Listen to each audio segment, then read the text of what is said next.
The Young and the Restless spoilers. Victoria Newman swept into the gilded planning suite with all the quiet confidence of a queen surveying her domain, her heels clicking decisively against the polished marble floor. Seated at the long, mirrored table strewn with fabric swatches, floral sketches, and sample menus was Pietro, the event planner whose reputation for audacious spectacle was matched only by his flair for the dramatic.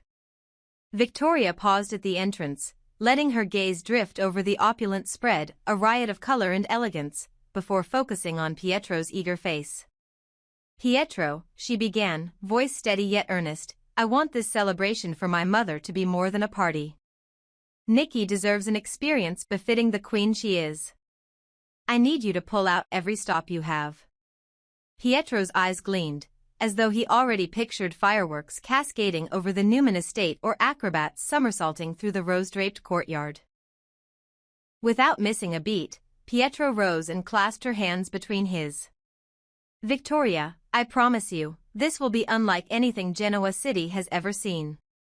He swept his arm toward the designs lining the walls, a stage shaped like a crown, tables arranged to mimic a royal court, crystal chandeliers suspended from silk-draped arches. "We'll have a live orchestra playing your mother's favorite classics, a runway of orchids opening to reveal a troupe of dancers, and did you say you wanted a sky of lanterns at the stroke of midnight?" Victoria allowed a small, knowing smile to cross her lips. Such fantasies were part of Pietro's charm, and often his undoing. "Yes, but keep it tasteful," she cautioned. "It must honor my mother's elegance, not overshadow it." Pietro chuckled, a low and conspiratorial sound. "Tasteful? My dear Victoria, you wound me. I live to push boundaries." He fanned his fingers dramatically as though unveiling a secret weapon. Yet before he could launch into specifics about explosive confetti cannons or holographic tribute videos, Claire Newman stepped forward.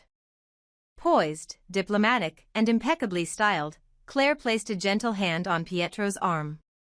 "Pietro," she interjected with a warm smile, "I adore your enthusiasm, truly. But perhaps we focus on a refined color palette, cream, gold, and blush, and incorporate a subtle nod to our family heritage. A touch of tradition woven into your modern spectacle." Pietro inspected Claire appraisingly, then shrugged in theatrical concession. "Very well. A marriage of classic and contemporary. But mark my words, there will be surprises." The air between the three was electric with possibility. Victoria's lips curved in a satisfied smile as she watched Claire and Pietro fall into collaboration, their heads bent over plans for hand-painted place cards and a custom signature cocktail named Queen's Grace. This was how she envisioned it. A celebration that honored Nikki's legacy, showcased the Newman name at its most glorious, and, should the occasion demand it, could serve as the backdrop for any number of strategic alliances or subtle intimidations. After all, in Genoa City, every gathering was a chance to advance a cause, test loyalties, and solidify power. And yet, Victoria knew she couldn't ignore the shadow hovering at the edges of the festivities. A certain name had been whispered in hushed tones since the invitations went out: Dumas. Aristotle Dumas, the enigmatic provocateur whose cryptic missives had rattled more than one socialite's champagne glass. Rumor had it that he'd prepared something for Nikki's birthday, a message veiled in menace, a gift laced with hidden meaning. Victoria pressed her fingertips to her temple, recalling the late-night phone call that had set her heart racing. "Expect an announcement," Dumas had said, voice low and measured. "Something that will make Genoa City sit up and wonder who truly holds the reins." That promise had rekindled old anxieties. Dumas had never been one to send harmless tokens. His gestures carried weight. They announced that he was watching, that he knew who pulled the strings behind the curtains. If his message contained even the faintest threat toward the Newman clan, the ramifications could eclipse Nikki's lavish festivities. Word of Dumas's impending intervention had already reached Victor. In classic patriarchal fashion, he dismissed it as mere theatrics, until his jaw had tightened and his eyes had turned ice-cold. Victor Newman did not take kindly to those who challenged his dominion, especially when the challenge bore the air of a veiled threat. He believed Dumas to be a social climber at best, a saboteur at worst, and on Nikki's milestone birthday, he was prepared to be doubly vigilant. If Dumas intended to upstage the Newman legacy, Victor would not merely counter. He would crush. That was his nature, to confront every slight head-on, to ensure that no rival could tarnish the family name. Meanwhile, in boardrooms and salons across town, speculators whispered about the nature of Dumas's gift. Some predicted a simple bouquet bearing an ominous note, "A queen's jewels are not immune to thieves." Others imagined a more elaborate reveal, a public statement, perhaps, unveiling evidence of Newman corporate misdeeds or an accusation that would force Victor to defend his empire in full view of the city. The more imaginative even suggested a staged performance at the party itself, actors posing as disgruntled employees, a mock protest erupting among the waitstaff, anything to cast a pall of uncertainty over the celebration. The only certainty was that Dumas thrived on uncertainty and that his next move would send ripples far beyond the banquet tables and into the very heart of Newman power. Undeterred by the looming threat, Victoria allowed herself a moment to envision the party in full swing. Lanterns would float skyward as Nikki, radiant in a gown of pearl and lace, made her grand entrance. Champagne flutes would clink in toasts to health, prosperity, and family, and behind the scenes, alliances would be forged, favors called in, and debts settled. Pietro's production team would cue each musical number with precision, and Claire's discreet family photo montage, stitched together from decades of birthday snapshots, would remind the guests that behind the veneer of wealth lay a lineage bound by love and resilience. Yet Victoria also planned contingencies, a private security detail on standby should Dumas's message cross the line, and a code phrase she could utter to summon Victor away if he needed to be isolated from any unwanted attention. As the planning session drew to a close, Pietro gathered his sketches and Claire handed over a stack of refined spreadsheets. Victoria studied them one last time, committing each detail to memory. "Thank you both," she said, her tone both warm and ironclad. "This will be a celebration to remember, one that honors my mother, unifies our family, and reminds everyone why the name Newman commands respect." She paused, then added in a softer voice, "And if anyone tries to steal the spotlight from Nikki, we'll be ready." Pietro's grin returned, broader now, tinged with mischief and anticipation. Claire offered a nod, her expression calm yet determined, as though she too felt the electric hum of opportunity and danger entwined. Leaving the planning suite, Victoria stepped onto the terrace where the early evening breeze carried the scent of jasmine and freshly mown grass. In the distance, the copper spires of the Newman barn caught the fading sunlight, a reminder that the family's roots ran deep and that every branch, no matter how far it stretched, was nourished by the same soil. Yet Victoria also understood that roots could be severed and that even the sturdiest trees bent under the right circumstances. She allowed herself a quiet exhale, steeling her resolve for the days ahead. For now, Genoa City would talk about the opulent preparations, the shimmering chandeliers, the white-gloved servers, the custom monogrammed invitations. They would marvel at the elegance of Claire's understated touches and the spectacular vision of Pietro's stagecraft. But in the undercurrents, where whispers turned into rumors, everyone would be watching for Dumas's oblique communiqué, wondering whether it would be a benign token of respect or a declaration of war. And they would be listening for the response of Victor Newman, whose reputation for merciless retaliation was as legendary as his empire itself. Nikki's birthday party would begin with champagne toasts and speeches of gratitude. Yet by its end, it might redefine the balance of power in Genoa City. It could cement alliances or sow the seeds of betrayal. It could crown Victor as the undisputed patriarch or expose him to vulnerabilities he'd never anticipated. For the Newman clan, every celebration carried the undercurrent of strategy and survival, and this one promised to be the most consequential yet.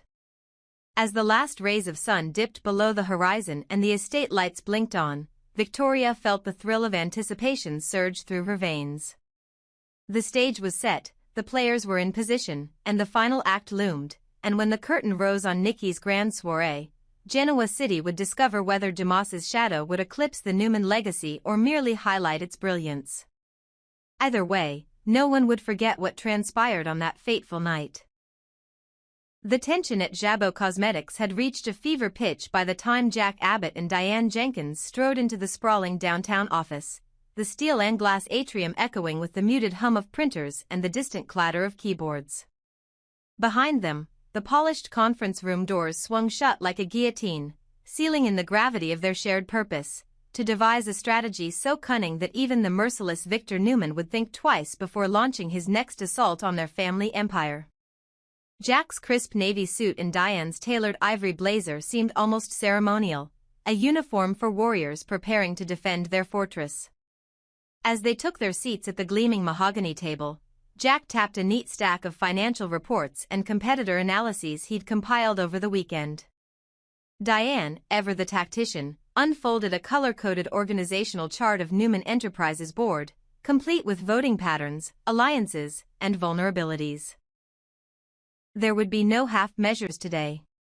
They would plot their moves 3 steps ahead, from legal maneuvers to public relations counterattacks, from securing key supplier contracts to courting influential shareholders. Every email could be a trap, every handshake a white flag in disguise. In a world where Victor Newman's smile could mask the sharpest of daggers, Jack and Diane resolved to be the ones wielding the blade. As the hours ticked by, their discussion grew more intricate, drafting cease and desist letters to stall Newman Enterprises' latest poaching attempt, engineering a quiet takeover of a smaller York-founded rival to distract Victor's attention, and leaking carefully chosen insider rumors to destabilize his boardroom majority. Triumph, they agreed, would require unity between Abbott and Chancellor, between old allies and freshly recruited power players. But even the most flawless plan can unravel when secrets emerge from unexpected quarters. Late in the afternoon, after sealing the final slide deck for circulation among their trusted circle, Jack excused himself under the pretense of grabbing coffee. He wandered down the dimly lit corridor to Ashley's office, where the muted glow of a desk lamp suggested she was burning the midnight oil. The moment he stepped inside, the air thickened with anticipation. Ashley rose from her seat, eyes alight with a mixture of excitement and apprehension. She clasped her hands before offering a small, enigmatic smile. With deliberate calm, she began to reveal the news that could change everything, a confidential memorandum from federal regulators indicating that Newman Enterprises might soon face an investigation into antitrust violations. Jack's heart pounded as he absorbed each word. If the memo were true, and unmasked at exactly the right moment, it could blow open a chasm beneath Victor's feet, shifting the balance of power in Genoa City overnight. Yet, as Ashley's voice wavered with the weight of her disclosure, Jack realized this revelation was a double-edged sword. While it promised leverage, it also risked igniting a full-scale corporate war with legal firepower no one had anticipated. The Abbott siblings stood at a crossroads, the path ahead fraught with peril and possibility in equal measure.